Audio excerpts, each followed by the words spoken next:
નમસ્કાર ગુજરાત. આજે આપણે જોઈશું 30 એપ્રિલ 2024નું મોસ્ટ ઇમ્પોર્ટન્ટ કરંટ અફેર. તો ચલીએ શરૂઆત કરીએ. તાજેતરમાં વિશ્વ કાર્યસ્થળ સલામતી અને આરોગ્યનો દિવસ ક્યારે ઉજવવામાં આવ્યો હતો? તો કે 28 એપ્રિલના રોજ આ દિવસ ઉજવવામાં આવે છે દર વર્ષે વિશ્વ કાર્યસ્થળ અને સલામતી માટે આરોગ્ય દિવસ. તાજેતરમાં વિશ્વ કાર્યસ્થળ સલામતી અને આરોગ્ય દિવસ તરીકે 28 એપ્રિલે ઉજવવામાં આવે. તો 2 દિવસો સાથે યાદ છે, યાદ રાખજો. આપણે આગળ થોડીક મિસ્ટેક કરી લીધી હતી. આગળના વિડીયોમાં 27 એપ્રિલ તરીકે આને ટાઇટલ આપ્યું હતું, તો એ સુધારી લેજો. તો તાજેતરમાં વિશ્વ કાર્યસ્થળ અને સલામતી આરોગ્ય દિવસ 28 એપ્રિલે ઉજવવામાં આવે છે. આની થીમ તો કે વ્યવસાયિક સલામતી અને આરોગ્ય પર આબોહવાનું પરિવર્તનની અસરો. તો ખાસ કરીને યાદ રાખવું. ત્યારબાદ એપ્રિલ મહિનાના બધા જ દિવસોનું એકવાર રિવિઝન કરી લઈએ.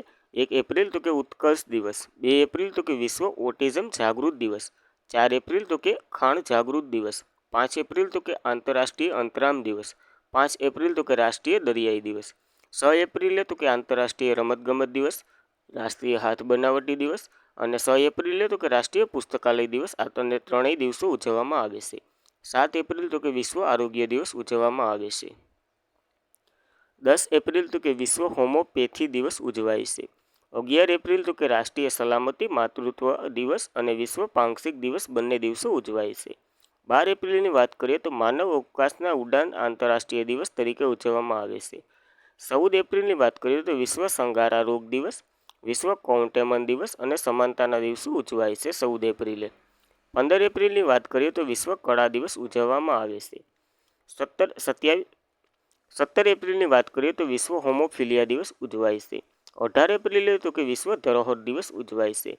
19 એપ્રિલે તો કે વિશ્વ યકૃત દિવસ ઉજવાય છે. 21 એપ્રિલે તો કે રાષ્ટ્રીય નાગરિક સેવા અને વિશ્વ સર્જનાત્મક દિવસ નવીનતા તરીકે ઉજવવામાં આવે છે. તો આ 21 એપ્રિલ. ત્યારબાદ 22 એપ્રિલે તો કે વિશ્વ પૃથ્વી દિવસ ઉજવાય છે. 23 એપ્રિલની વાત કરીએ તો વિશ્વ પુસ્તકાલય દિવસ અને કોપીરાઇટ દિવસ ઉજવાય છે. 24 એપ્રિલની વાત કરીએ તો રાષ્ટ્રીય પંચાયતી રાજ દિવસ ઉજવવામાં આવે છે. 25 એપ્રિલે તો કે વિશ્વ મેલેરિયા દિવસ ઉજવાય છે. 26 એપ્રિલે તો કે વિશ્વ બૌદ્ધિક સંપદાય સૂચનાંક ઉજવવામાં આવે છે. અને 27 એપ્રિલે તો કે વિશ્વ પશુ ચિકિત્સા દિવસ ઉજવવામાં આવે છે. અને 28 એપ્રિલે આપણે જોયો હાલ એ દિવસ ઉજવવામાં આવે છે. ત્યારબાદ તાજેતરમાં ઇન્સ્વાકુ સમયગાળામાં 3730 સિક્કા ક્યાંથી મળી આવ્યા છે? એટલે કે ઇક્વાસુ સમયગાળાના આ છે 37 ને 30 સિક્કાઓ એ કયા રાજ્યમાંથી મળી આવ્યા છે? તો તાજેતરમાં તેલંગાણામાંથી આ સિક્કા મળી આવ્યા છે. તો તાજેતરમાં ઇસ્વાકુ સમયગાળાના 3730 સિક્કા એટલે કે 3730 સિક્કા તેલંગાણામાંથી મળી આવ્યા છે. તો હવે તેલંગાણાની વાત કરીએ તો તેમનું કેપિટલ હૈદરાબાદ છે. સીએમ તો કે રેવંત રેડ્ડી છે અને ગવર્નર તો કે નવા આવ્યા હતા સીપી રાધાકૃષ્ણમ છે. અને તેલંગાણાની રચના તો કે આંધ્રપ્રદેશમાંથી 2 જૂન 2014ના રોજ થઈ હતી. તો ખાસ કરીને યાદ રાખવું એટલું તેલંગાણા વિશે. ત્યારબાદ તાજેતરમાં આરબીઆઈના નવા કયા ડેપ્યુટી ગવર્નરનો કાર્યકાળ 1 વર્ષ લંબાવવામાં આવ્યો છે? સોરી, આ જૂના છે પણ એનો કાર્યકાળ 1 વર્ષ લંબાવવામાં આવ્યો છે. તો ટી રવિશંકરનો કાર્યકાળ 1 વર્ષ માટે લંબાવવામાં આવ્યો છે. તો તાજેતરમાં આરબીઆઈના ટી રવિશંકર ડેપ્યુટી ગવર્નરનો કાર્યકાળ 1 વર્ષ માટે લંબાવવામાં આવ્યો છે. ખાલી વનલાઇનર સ્વરૂપે યાદ રાખવું. ત્યારબાદ આરબીઆઈની માહિતી લઈ લઈએ તો કે આરબીઆઈની રચના 1 એપ્રિલ 1935માં થઈ હતી. કયું કમિશન હતું? તો કે યંગ હિલ્ટર કમિશનના ભલામણથી. રાજ્યપાલ એટલે કે હાલના અધ્યક્ષ તો કે શક્તિકાંત દાસ છે 25મા નંબરના. પહેલી બ્રિટિશ સરકારના ગવર્નર તો કે સર ઓસ્બોર્ન સ્મિથ છે. અને પ્રથમ ભારતીય સરકારના ગવર્નર તો કે સીડી દેશમુખ છે. તો ખાસ કરીને આ બંને ગવર્નરો પર યાદ રાખવા. અને ટી રવિશંકરનો કાર્યકાળ 1 વર્ષ લંબાવવામાં આવ્યો છે. તો તાજેતરમાં આઈસીસી મહિલા tweet world cup qualify ambassador તરીકે કોની નિમણૂક કરવામાં આવી છે? તો કે આઈસીસીઆઈએ મહિલા T20 કપ ક્વોલિફાય માટેની સોના મીરની નિમણૂક કરી છે એમ્બેસેડર ક્વોલિફાય તરીકે. ખાસ કરીને યાદ રાખવું. તો તાજેતરમાં આઈસીસીઆઈ મહિલા T20 world cup qualify ambassador તરીકે સના મીરની નિમણૂક કરવામાં આવી છે. ખાલી વનલાઇનર સ્વરૂપે યાદ રાખવું. હવે બીજી વર્લ્ડ પ્રીમિયર લીગ 2024માં આયોજન થયું હતું. આરસીબી જીત્યું હતું. સ્મૃતિ મંધાના તેમના ઓલા હતા કેપ્ટન. હવે સાફ મહિલા અંડર-19 ચેમ્પિયનશિપની વાત કરીએ તો તેનું આયોજન ઢાકામાં થયું હતું. ભારત અને બાંગ્લાદેશ વચ્ચે આયોજન થયું હતું. જીત્યું હતું ભારત. હવે નેશનલ કેરમ ટાઇટલનું ખિતાબ તો કે રશ્મિ કુમારીએ જીત્યું હતું. આ 12મી વખત તેમનું હતું. અને મહિલા પુરુષ ખોખો ચેમ્પિયનશિપની વાત કરીએ તો મહારાષ્ટ્ર જીત્યું હતું. હવે ફિફા મહિલા વર્લ્ડ કપ 2023નું આયોજન તો કે ઓસ્ટ્રેલિયામાં થયું હતું. ન્યૂઝીલેન્ડ ઓસ્ટ્રેલિયા અને ન્યૂઝીલેન્ડ બંનેમાં થયું હતું. સ્પેન જીત્યું હતું ઇંગ્લેન્ડને હરાવીને. તો ખાસ કરીને આ માહિતી પણ યાદ રાખવી. ત્યારબાદ તાજેતરમાં પદ્મશ્રી પુરસ્કાર સન્માનિત રેઝવાન ચૌધરી કયા દેશના છે? આ એક મહિલા છે રેઝવાના ચૌધરી. તો ખાસ કરીને યાદ રાખવું તે બાંગ્લાદેશના છે. તો તાજેતરમાં પદ્મશ્રી પુરસ્કારથી સન્માનિત થનાર રેઝવાન ચૌધરી બાંગ્લાદેશના છે. ખાલી દેશ યાદ રાખવું. હવે ટોટલ 132 પદ્મ પુરસ્કારો આપવામાં આવ્યા છે પદ્મ. તો ખાસ કરીને તેમાં 5 પદ્મ વિભૂષણ, 17 પદ્મ ભૂષણ અને 140 પદ્મશ્રી આપવામાં આવ્યા હતા. તો થોડાકની માહિતી લઈ લઈએ આપણે. 132 ટોટલ આપવામાં આવ્યા હતા. 5 પદ્મ વિભૂષણની વાત કરીએ તો તે ભારતનું બીજું સર્વોચ્ચ નાગરિક સન્માન છે.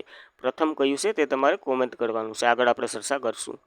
વૈજયંતી ગુલઝારી બુટ્ટી, કેનિકેડા ચિરંજીવ, પ્રજ્ઞા સુબ્રમણ્યમ, બ્રિદેશ્વર પાઠક, એમ વેંકટ નાયડુ, આ 5 વગેરેને 5 પદ્મ વિભૂષણ આપવામાં આવ્યા હતા. તો ખાસ કરીને યાદ રાખવું.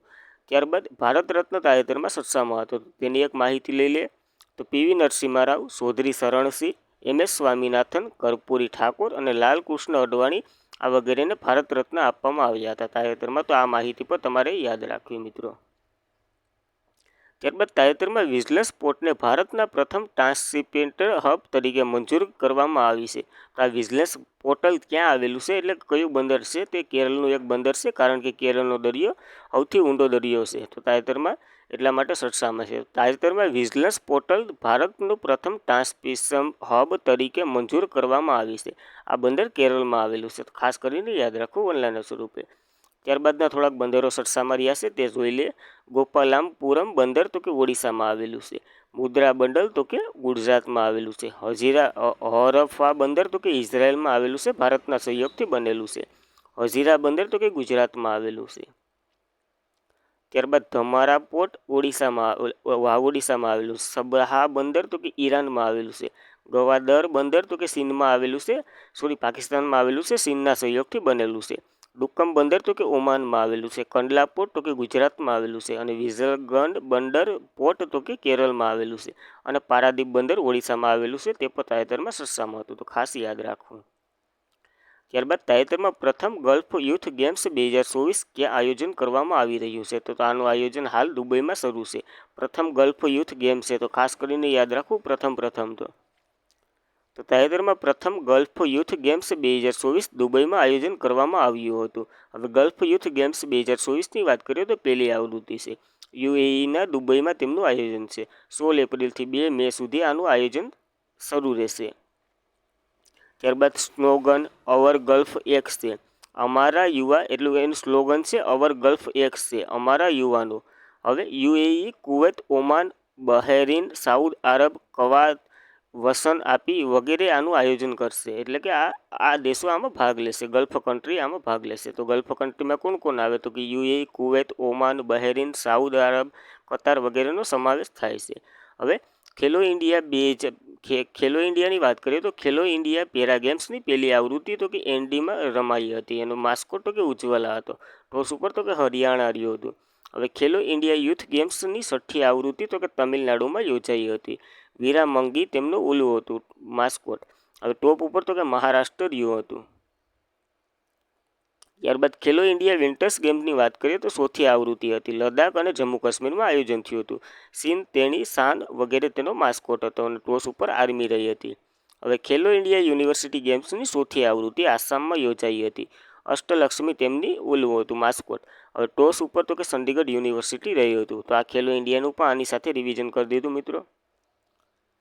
ત્યારબાદ સુબ્રમણ્યમ ધ્રાનેશ્વર તેમનું તાજેતરમાં જ અવસાન થયું છે. તો તે કઈ પરંપરાગત કળાને પ્રખ્યાત વ્યક્તિ કરનાર છે? તો કે તે યક્ષગાન પરંપરાગત નૃત્ય છે અને ગાયક હશે. બંને આમ સમાવેશ થાય છે.